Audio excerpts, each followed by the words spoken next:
আসসালামু আলাইকুম ওয়া রাহমাতুল্লাহি ওয়া বারাকাতুহু।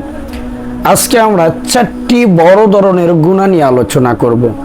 হাদিসের ভিতরে এসেছেন কাবাইরুল ইশরাক, এই চারটি বড় গুনাহ সবচেয়ে বড় গুনাহ। এই গুনাহকে বলা হয় কবিরা গুনাহের সবচেয়ে বড় গুনাহ। আর আপনি এই চারটি গুনার যে কোনো একটি গুনাহ যদি আপনার হয়ে থাকে, তাহলে আপনার জাহান্নামে যাওয়ার জন্য এই একটি গুনাহ যথেষ্ট। সেই জন্য আমরা যারা এই চারটি গুনার ভিতরে সম্পৃক্ত রয়েছি, আমরা সর্ব অবস্থায় চেষ্টা করব আমার আপনার দ্বারা যেন এই চারটি গুনাহ সংগঠিত না হয়। এই চারটি গুনার ভিতরে সর্বপ্রথম যেই গুনাহটা, সেটা হলো কাবাইরুল ইশরাক, আল্লাহ পাকের সাথে অংশীদারিত্ব করা, অর্থাৎ আল্লাহর সাথে শিরক করা, এক আল্লাহ বলে স্বীকার না করা। কেননা সূরাতুল ইখলাসের ভিতরে আল্লাহ পাক বলেছেন কুল হুয়াল্লাহু আহাদ, হে নবী আপনি বলে দেন আল্লাহ এক, অদ্বিতীয়, আল্লাহু সামাদ, তিনি অদ্বিতীয়। সেই জন্য আমরা সর্ব অবস্থায় আমাদের এই জিনিসটা মনের ভিতরে গেঁথে নিতে হবে। শয়তান ওয়াসওয়াসা দিলে, এমনকি যতটা পরিস্থিতিতে পড়ি না কেন, আমাদের সর্ব অবস্থায় আমাদের মুখে এক কথা থাকবে, এক আল্লাহ বলে স্বীকার করতে হবে। ইশরাক, আল্লাহর সাথে কোনো শরিক করা যাবে না। আর যদি আমরা শরিক করে ফেলি, তাহলে সবচাইতে বড় কবিরা গুনাহ। আর আমি আপনি জাহান্নামে যাওয়ার জন্য এই একটি গুনাহ যথেষ্ট। দ্বিতীয় নাম্বার যেই গুনাহটি, সেটা হলো উকুকুল ওয়ালিদাইন, অর্থাৎ মা বাবার অবাধ্য সন্তান। যে সমস্ত ছেলে মেয়ে মা বাবার অবাধ্য হয়, মা বাবার কথা মতো চলে না, ওই ছেলেটাও সবচাইতে বড় কবিরা গুনাহ করলো। আর এর কারণেও তার জাহান্নামে যাওয়ার জন্য যথেষ্ট হয়ে যাবে যদি কোনো সন্তান মা বাবার অবাধ্য হয়।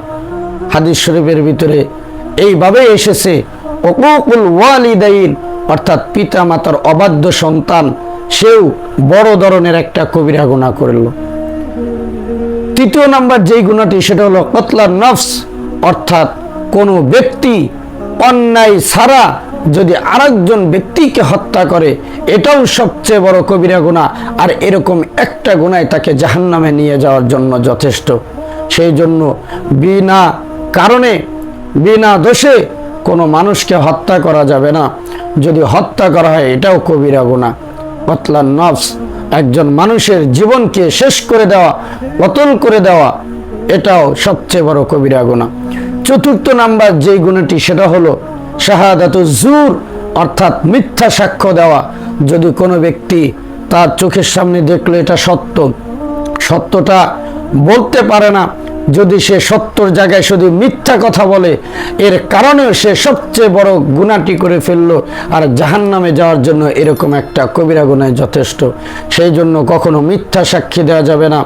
আমরা দেখেছি এখন বর্তমান এমন একটা সময় পার হয়েছে, সত্যকে মিথ্যা, মিথ্যাকে সত্য, এরকম এমনভাবে পরিচালনা করা হয়েছে, মানুষের ভিতরে এই মিথ্যাকে এমনভাবে উপস্থাপন করা হয়েছে যাতে মনে হয় যে এই মিথ্যাটাই সত্য আর সত্যটাই মিথ্যা। সেই জন্য জীবন চলে গেলে যাক, আমার প্রাণ চলে গেলে যাক, আমি দরকার হলে এই ইহলোক ত্যাগ করব, তারপরেও পরকালীন আমি যেন মুক্তি পাই। সেই জন্য আমাদের সর্ব অবস্থায় শাহাদাতুজ জুর, মিথ্যা সাক্ষ্য থেকে আমাদেরকে বিরত থাকতে হবে। সর্ব অবস্থায় আমাদের সত্যের উপর থাকতে হবে।